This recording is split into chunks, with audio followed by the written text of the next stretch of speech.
In Pit Lane, brought to you by Online Invent, and with thanks to our Platinum Star Patreon supporters.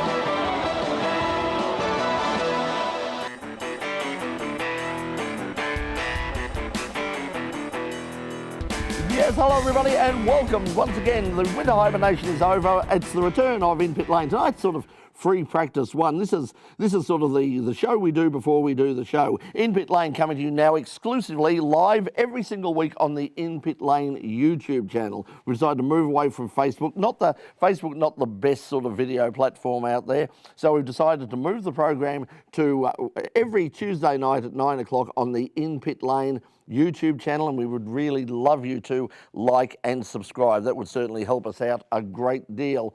Now also next week we will be going back onto Channel 31. That's Wednesday night, the new time of Wednesday nights at 9 o'clock. But this week, joining me alongside is not Doc this week. Doc is missing in action. He's still getting over the shock of Carlton making the actual finals this year. But alongside me is our guest tonight. His name is, well, he's second generation racer. His name is Cadel Ambrose, not that one. Cadel, welcome to In Pit Lane. Thanks for having me on the show.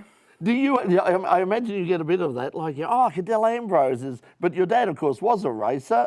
Tell us about that quickly. Yeah, he raced in IP for probably at least 5 years in an RX-7 and everything. One of the top drivers, and was of course featured on the show many years ago in the red and silver RX-7. Rohan Ambrose, of course.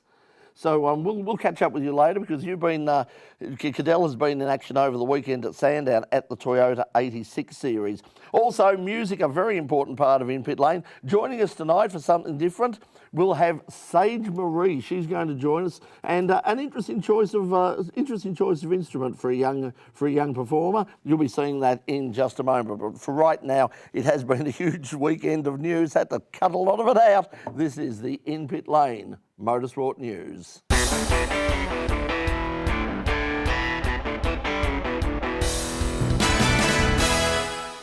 Well, in last minute supercar news, of course, they break after we sort of finished writing the news. All hell breaks loose. Anton De Pasquale is going to be moving from Dick Johnson Racing to Team 18, where he's going to replace Mark Winterbottom, who at this stage has an uncertain future. The move by De Pasquale now opens up a possible spot alongside Will Davison for Brodie Kostecki at DJR once his Erebus contract expires at the end of this year. So stay tuned, more news for that hopefully next week on the program. Well, it was a big weekend for third-generation racer Max Geoghan at Sandown. The grandson of legendary touring car racer Ian Pete Geoghan wrapped up the Toyota Gazoo Racing Scholarship Series and was also announced as the latest signing to the Erebus Academy. Managed to catch up with Max earlier in the weekend at Sandown and asked him just what the signing meant. Yeah, well, Erebus obviously has had great support with all their junior drivers through the academy, and they've had such great success ever since they've stepped in the game with Barry and Betty. They've been able to create a forefront, be that sort of little team that's now become even bigger and bigger, and obviously it's no hint to anyone of their success last year. So to be able to have that support network as well as to be able to just talk to Barry and have that sort of inlet into that supercars paddock is going to be very beneficial. I really look forward to it. So is that the pathway you're looking to get into supercars, or are you perhaps looking at other options? Yeah, there's always everyone obviously wants to get into supercars. It's the pinnacle of Australian motorsport. So that's where we're trying to work towards and try and figure something out. And I believe Erebus with the academy is the best place to be for that. The 86s are good. They're not ridiculously high power. We've only got 200 odd horsepower. So it's actually training yourself how to get the car off the corner the best way possible to then make sure you're maximising the car, not just using all the power to try and pull away. Sort of whatever you want to do, whatever pathway you want to do. You look at Brock Feeney, he went from 86s into what was touring cars, which is now properly Super 3 as it's more recognised as, and Super 2. And you have to look at his career, but you look at Cam Hill as well. He went through into Porsches and then stepped aside and came back into supercars to then take that route. So I think you can sort of make it whichever way you want to be. You just need to be in the right seat, the right time, and the right support network. We're getting to the end of the year already. I mean, time is flying, as they say. What about your plans for next year? Have you got things sorted out as yet? Yeah, definitely just eyes forward. Mainly focusing on what we got to go for this year. We still got a long way to go. We've got the last round this weekend for scholarship. Hopefully can got the eyes on the prize. Hopefully can seal the deal this weekend with the championship. We still got 3 rounds for the GR Cup to go. So that's obviously going to have a big influence on what I do next year. So focus on the now and then use that to focus on next year. What about the carrying the weight of such a famous name in Australian motorsport? I mean, does that enter your head at all? I try and keep it out. It's obviously been a great thing that's helped me early on in my career and have a lot of pathways and connections. And only last week I was at the Legends Lunch with a whole bunch of people who worked with my granddad who I've heard the names of, I just haven't been able to meet, like people like John Shepherd. Been able to sit down and chat with him and just hear a bit about what it was back in the 60s and 70s, back in the good old days, as they probably like to call it. Yeah, it's been a great thing that's helped me out along the way.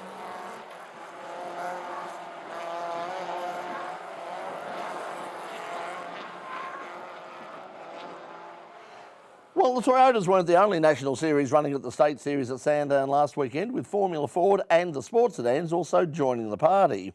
In Formula Ford, it was a dominant performance for Harrison Sellers, who won all 3 races for the weekend. In the big sports sedan, Steve Tomasi won the first 2 races of the weekend in his big Chev-powered Calibra. But a 6th place in the 3rd race saw the overall win go to New South Wales driver Peter Ingram in his wicked-looking and very, very fast Mazda RX-7.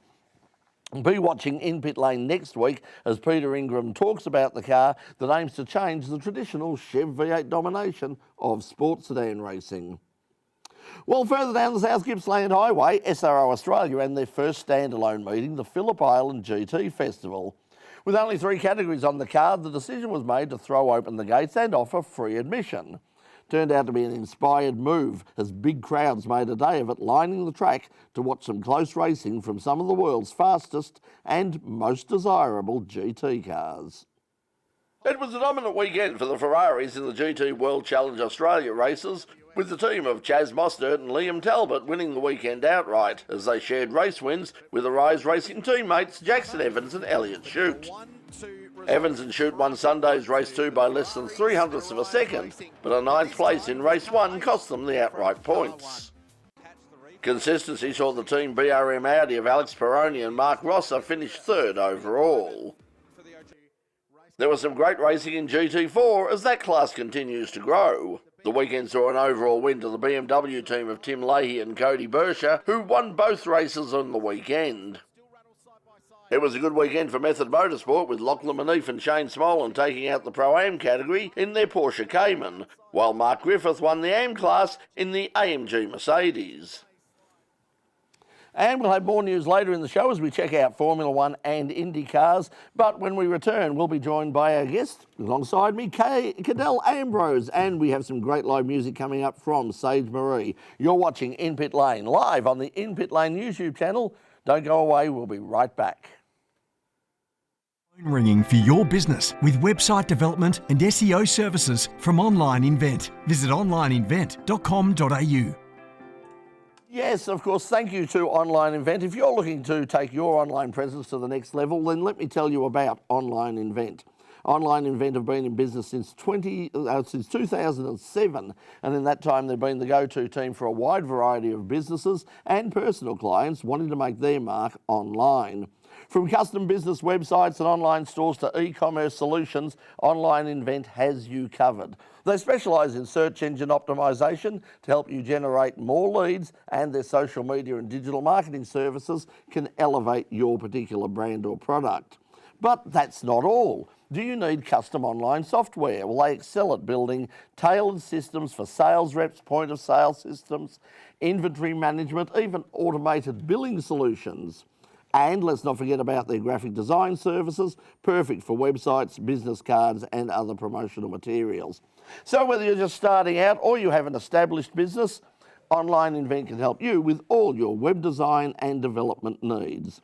They're here to help you succeed online, so why not reach out to Roy Eller and his team at Online Invent and see how they can assist you today. And once again, a huge thank you to Online Invent for supporting In Pit Lane, RMITV Student Television and local motorsport. That's onlineinvent.com.au. Well, of course, music has always been a big part of the program, and I'm glad to say that isn't changing for this particular season as well, because joining us tonight is Sage Marie. You can find her on all of the socials. She's a Sage Marie official on Instagram, Sage Marie on Facebook, also on TikTok. On TikTok as the real Sage Marie, as distinct from those fake Sage Maries who are running around all over the place and should be dealt with. She's got an upcoming gig. It's happening at the SB in St Kilda on the 15th of September from 1 to 4 p.m. And she has a new single, Moving On, which will be released on all of the streaming platforms on Wednesday the 28th of August, which I think is actually tomorrow. So you don't have to wait that long, however. If you'd like to hear it, you can hear it right now. Ladies and gentlemen, joining us tonight, live in the In Pit Lane studio, this is Sage Marie and Moving On.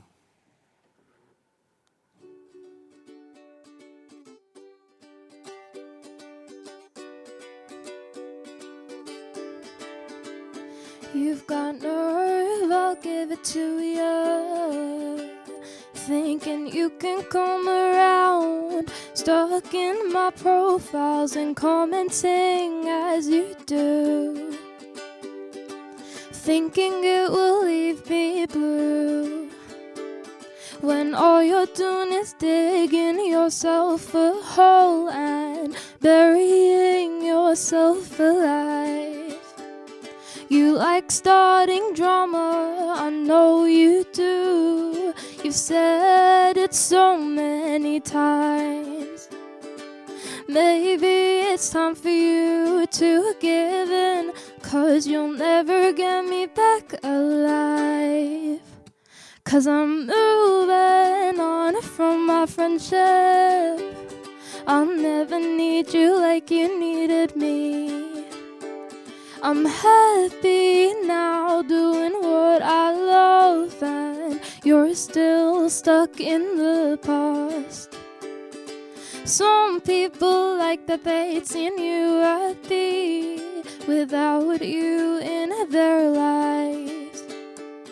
And I'll keep on doing what I'm doing, and you'll keep on being yourself.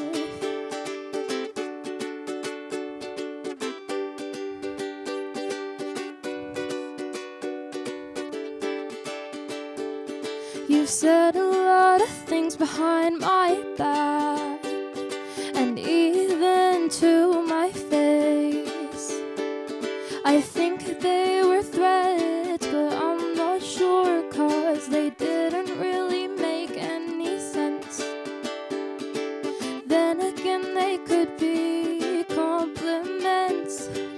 Maybe you could clarify them, 'cause I'm moving on from our friendship. I'll never need you like you needed me. I'm happy now doing what I love, and you're still stuck in the past. Some people like that they'd seen you happy without you in their lives. And I'll keep on doing what I'm doing, and you'll keep on being yourself. 'Cause I'm moving on from our friendship. I'll never need you like you needed me. I'm happy now doing what I love, and you're still stuck in the past. Some people like that they'd seen you happy without you in their lives. And I'll keep on doing what I'm doing, and you'll keep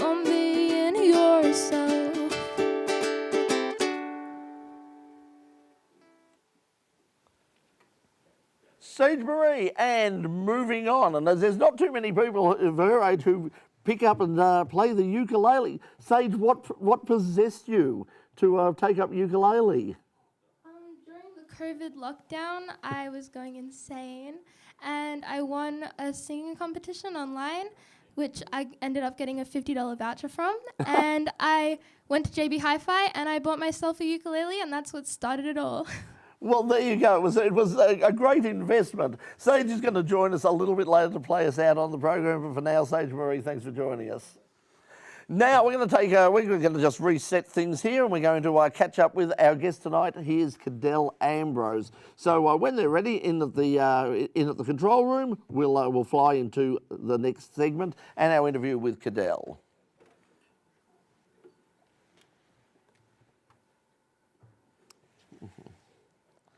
Okay, well, joining us tonight is Cadel Ambrose, and he was in action over the weekend at Sandown as part of the Victorian State Circuit Racing Championships, as part of the Toyota 86, or Toyota Gazoo Racing 86 Scholarship Series. We heard from Max Geoghan before, who picked up the series on the weekend.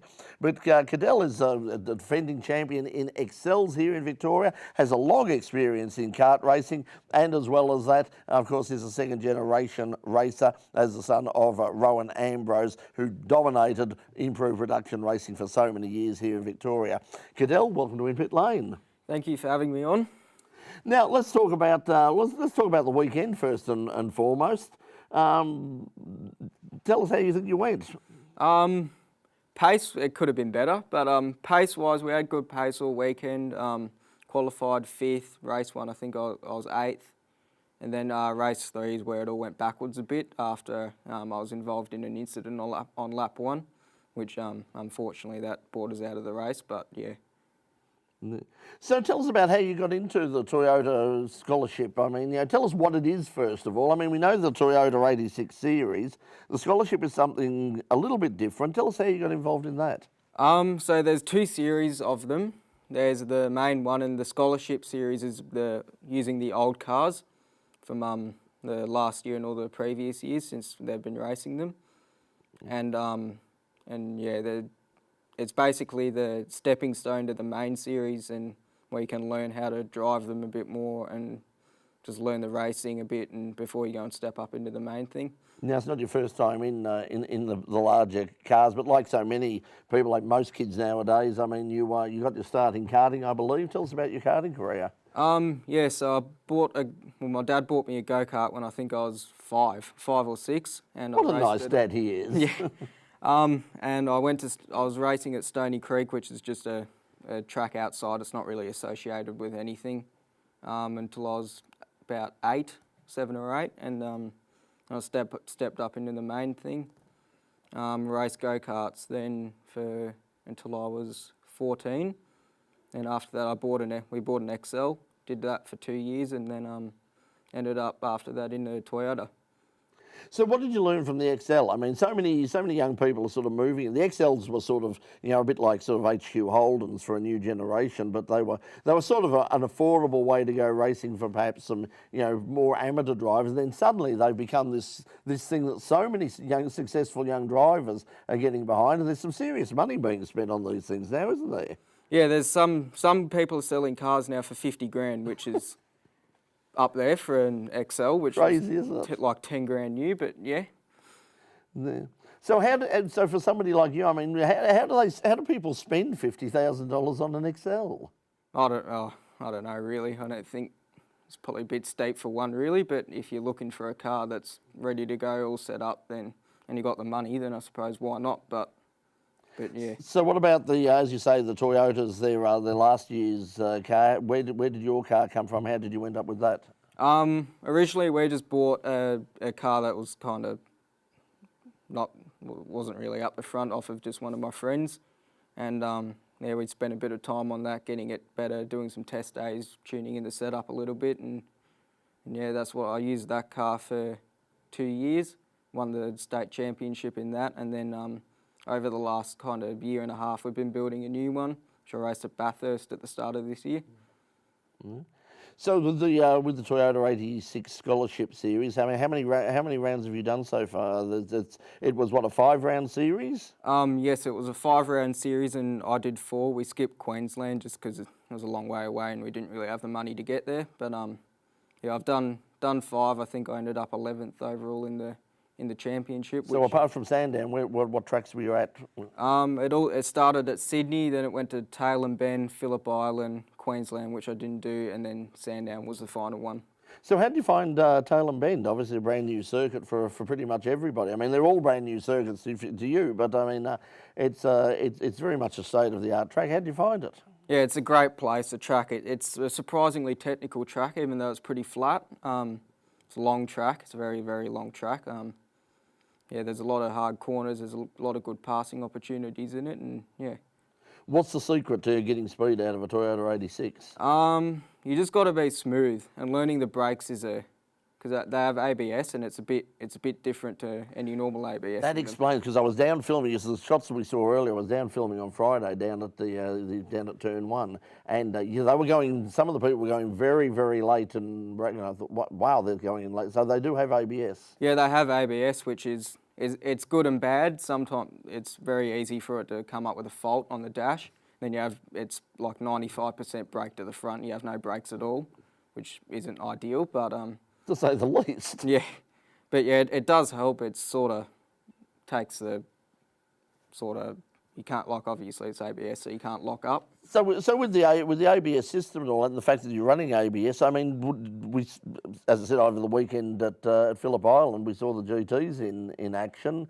For something like moving into GT4 or GT3, it would seem to be the ideal pathway, wouldn't it? Yeah, they have power steering, which is the same as GT3's ABS. They are H pattern, obviously, so that's a bit different to paddle shift, but yeah, they are in some ways a similar car. So what about your plans now that the series is over? What are your plans for next year? I'm not really sure yet. GR Cup, which is an option, which is the up step of the scholarship series. Then there is also RX8 Cup or Formula RX8 and some other series like that as well, which are also options, as long as also XLs. Okay. Well, good luck with all of that. I mean, what are your long-term plans? I mean, is it supercars or would you look at something like GT3, GT4? Yeah, well, ideally supercars would be good, but that's obviously the budget is insane for something like that. So anything really, any professional motorsport, anything sort of, maybe GT or co-driver for a GT team or anything like that, really. Of course, just quickly, I mean, your dad was sort of a Rotary specialist. He still has his old improved production car, I believe. Any chance of jumping back behind the wheel of that? Yes, it's actually at our factory. It's all in bits there, but going to stick that back together one day, and I'll definitely race that at some point. Hey, look, good luck with all of that. Thank you for coming in tonight and joining us on the program. Stay with us now, but we're going to take a break here on In Pit Lane. When we come back, we've got more news and more music from our guest, Sage Marie. You're watching In Pit Lane. Don't go away. We'll be right back. Get the phone ringing for your business with website development and SEO services from Online Invent. Visit onlineinvent.com.au. Yes, a huge thank you once again to Online Invent, and also a massive thank you to our incredible Patreon supporters who are keeping In Pit Lane on the air. Your generosity helps us to bring out the best motorsport coverage and local music every week with all the vibrant local music representatives that we have, all sorts of genres as you see tonight. Now, if you're not a supporter yet, we'd really appreciate it if you'd sort of help us out. Now's the perfect time to join, because for as little as $1 a week, a measly $1 single, you can help us to continue to deliver the show that you know and love over all of these 28 years. And if you're a business or a car club or a track promoter or something, how about considering our Platinum $25 a month tier, and you can get your name and your business logo featured on our opening billboard every week, both online here on the In Pit Lane YouTube channel, as well as free to air right across Melbourne on C31. So do us a favour, we'd really appreciate your support. Head over to patreon.com, The Pit Crew, and join the In Pit Lane team. Okay, let's go back into the news if we're ready in the control room.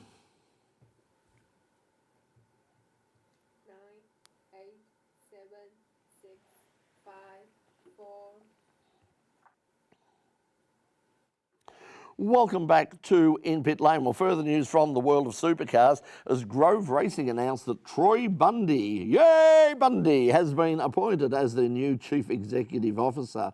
Bundy comes to Grove Racing with more than 25 years of commercial experience in sports management, including stints involving the NRL and AFL. His most recent role was as the head of One Make and GT Racing for Porsche in North America. The move allows current CEO Brenton Grove to move to the position of Executive Director of Grove Racing and also frees up more time to concentrate on his main role as CEO of the entire Grove business empire.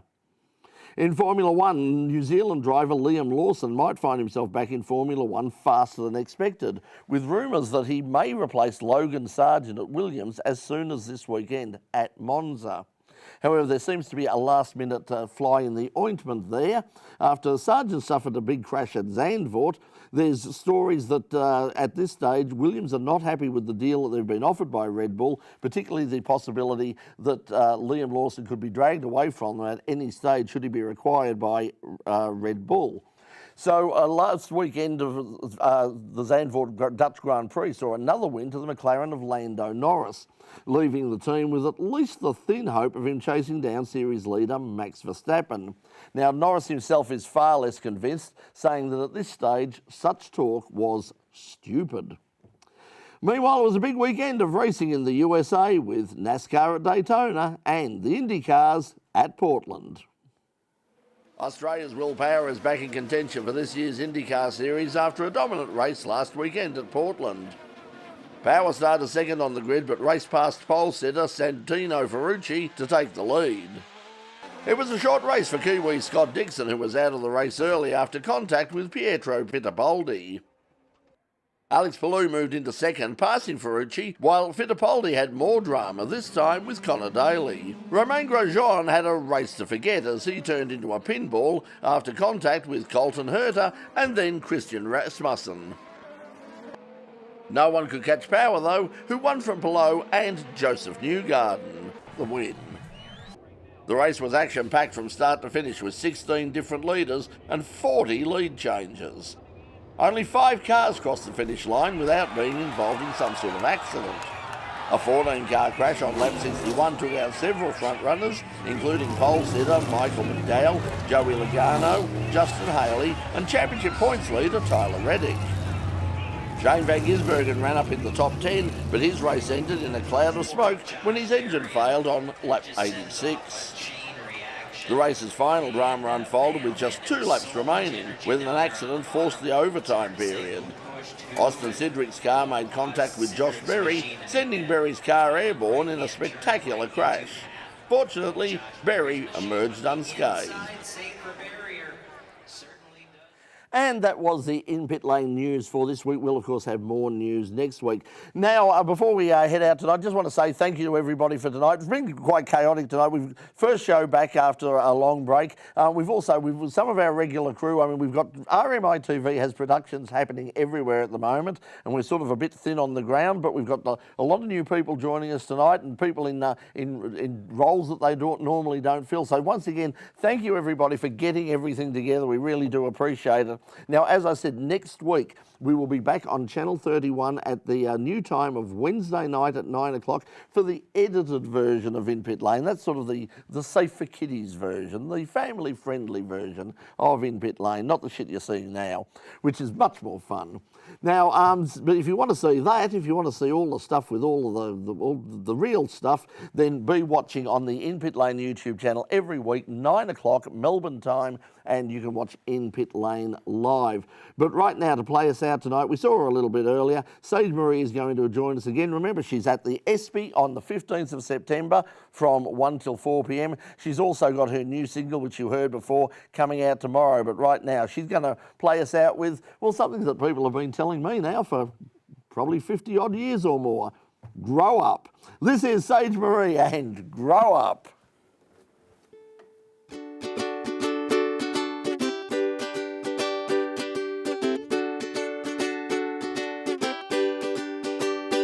After putting up with you for so many years, I'm sick of being treated like this, making fun of